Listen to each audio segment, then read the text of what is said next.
Alright, so today we're talking about the Panopticon, which is a word chances are we all know. Foucault, Panopticon, post-structuralism, who cares, whatever. I don't want this to be super basic, so I want to try and explain it in a great amount of detail so that you get something new from this, I hope.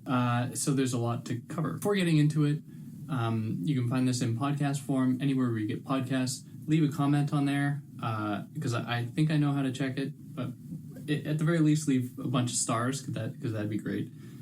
If you're listening to this in podcast form, you can find me on YouTube, where I do videos. If you want to see my mugshot, then if you want, don't feel obliged.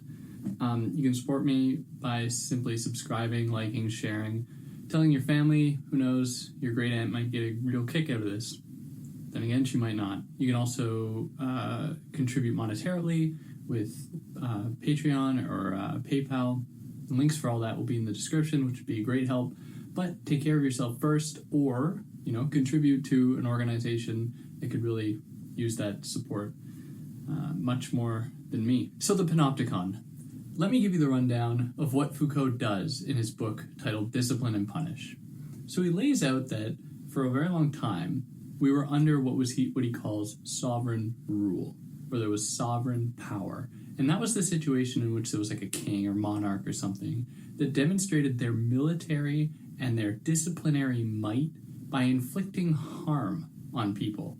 So if you stepped out of line, it was the responsibility of the sovereign to punish you, not directly, they had people to do it for them, but to punish you so that you could not only suffer, because your body at that time was seen as a site of suffering, you could be made an example of, so that other people won't commit the crime that you committed, because they know how shitty the outcome is. So he calls this the spectacle of the scaffold, in which people in the town square were tortured brutally for everyone to see.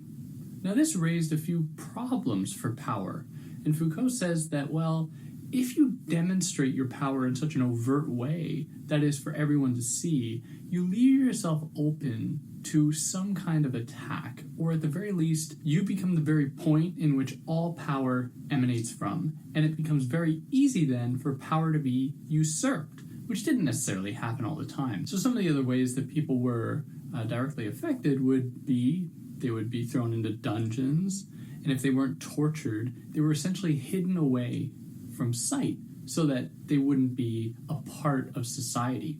And maybe not above that, but additionally, people would be cast out of society, especially if they were mad or anything like that, so that they wouldn't be a burden on society. But at some point, something changed, and we see a transition from what Foucault described as sovereign power to disciplinary power. And disciplinary power operates differently. It doesn't seek to just inflict harm on the body, or it doesn't seek to just make an example out of people by showing how much they can suffer so that other people will be deterred from committing a crime. It also claims to change people. It also claims to make people proper for society.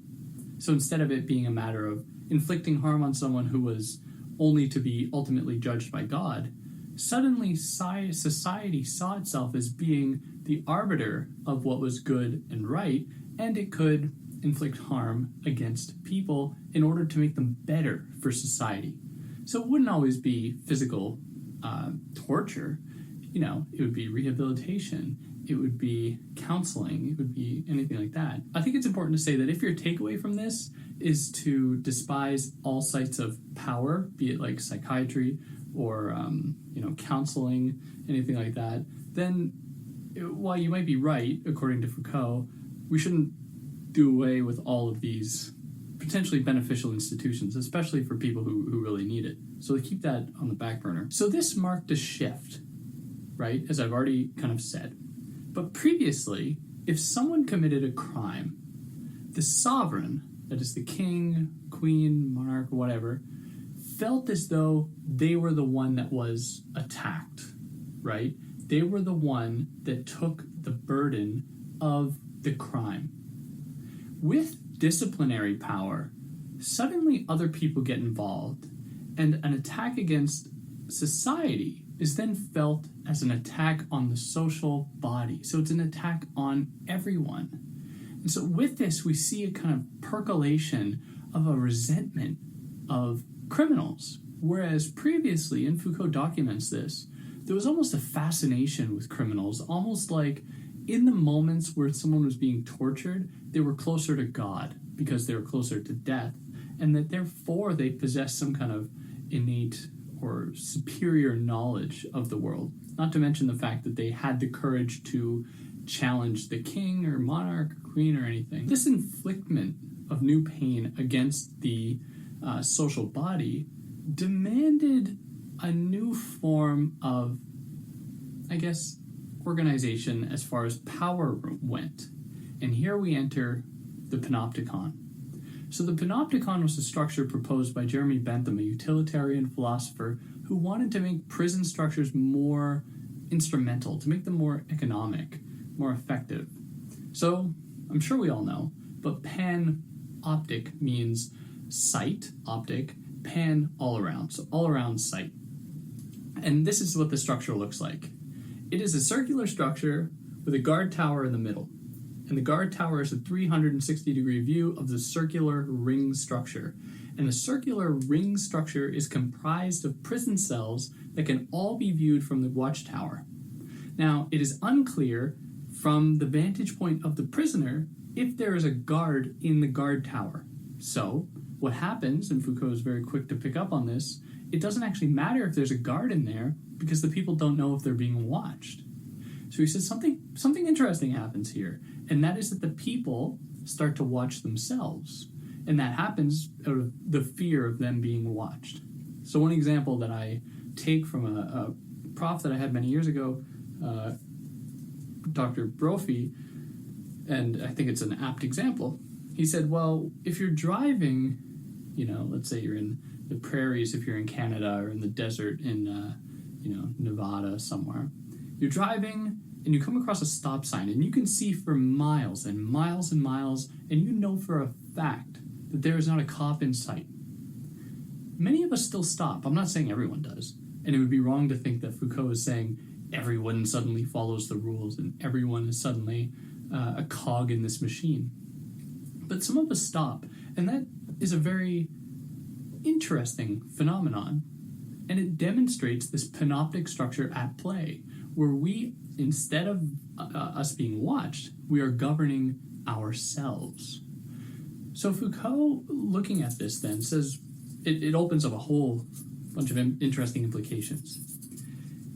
It means for him, and these are his words, that visibility is a trap.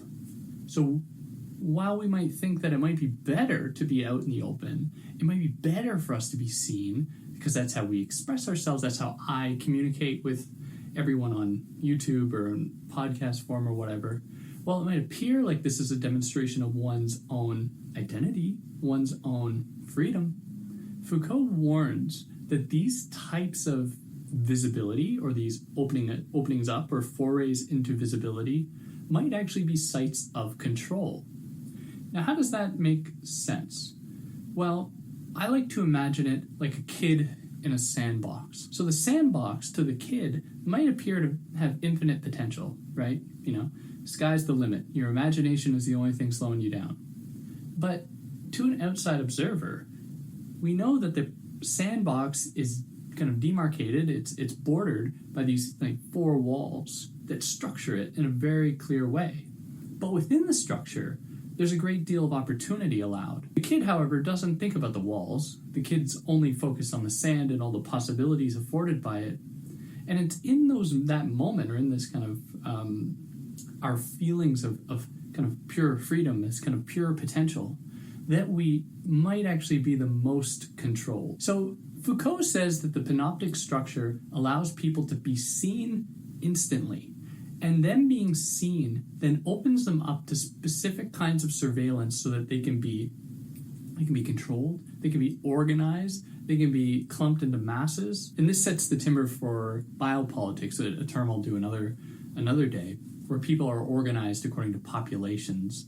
And it really benefits from this panoptic structure, this panoptic form of power, which is what he says is the ideal form of power. Because there isn't a point that we could say that it is from there that power is emanating. It is from there I am being controlled. No, it is us that has come to internalize the eye of power, and we then control ourselves. So another thing that Foucault makes very apparent, and not really apparent, he just says it flat out, power is productive.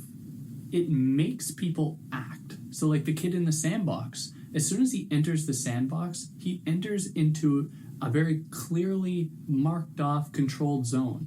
But that zone, the sandbox, makes the kid operate in a certain way. That is, the kid wants to play with the sand and make certain structures and dig holes and eat sand. I don't know, whatever kids do in the sand. The kid wants to do these things.